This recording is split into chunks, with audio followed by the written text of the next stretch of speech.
Claire is introduced to jellied eel, which I think as a woman of the 40s from London, she would have had jellied eel before. But yes, I had to personally eat jellied eel. Not a fan, I'm gonna say. We had dinner and it was George Washington, General Lee, General Lafayette. All of the names of the streets in New York were represented. I think for our American audience in particular, to see our version of the beginnings of the inception of America, it's exciting and it's fun for us to sort of insert our beloved characters into these momentous moments in history. To the United States of America. Diana's really great. We send her a beat sheet or an outline, and then she'll take it from there and craft a story and send it back to us, and then we take it to production and try to bring it to life. We've had a good partnership with her in writing in the past. Yeah, we always reach out to her at the beginning and ask if she wants to write an episode, knowing she probably will say yes, which is great for her and us.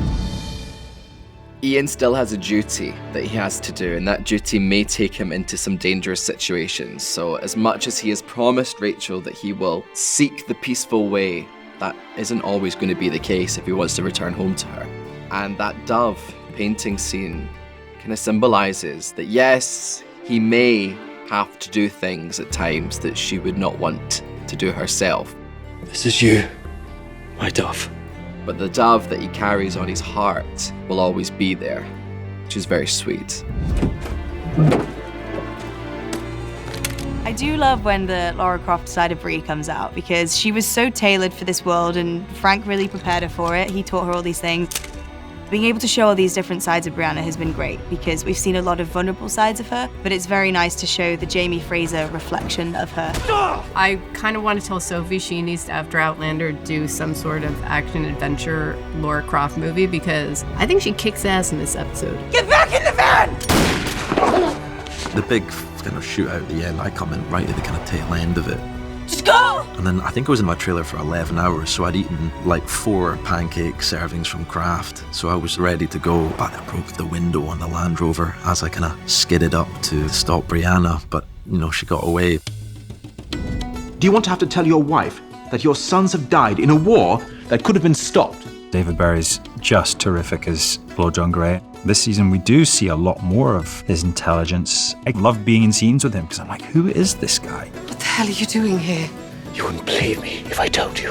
When Jamie discovers him in the camp and Claire is attending to him, it's a shocking moment for Jamie to see him again. I surrender, General Fraser.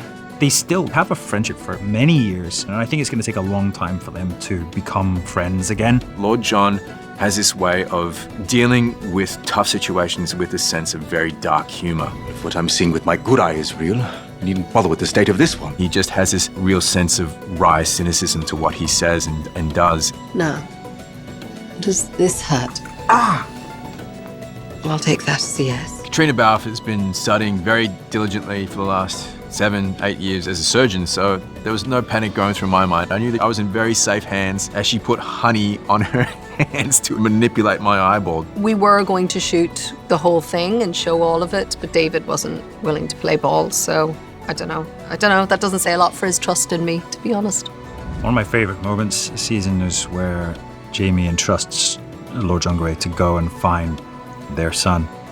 Go. Save our son. He hasn't forgiven him for the relationship with Claire, for what happened there. He's torn. There is no one else. Jamie can't leave his men. It would be essentially sacrificing them for the sake of one to save his son. It is a very hard moment for Jamie to come to terms with.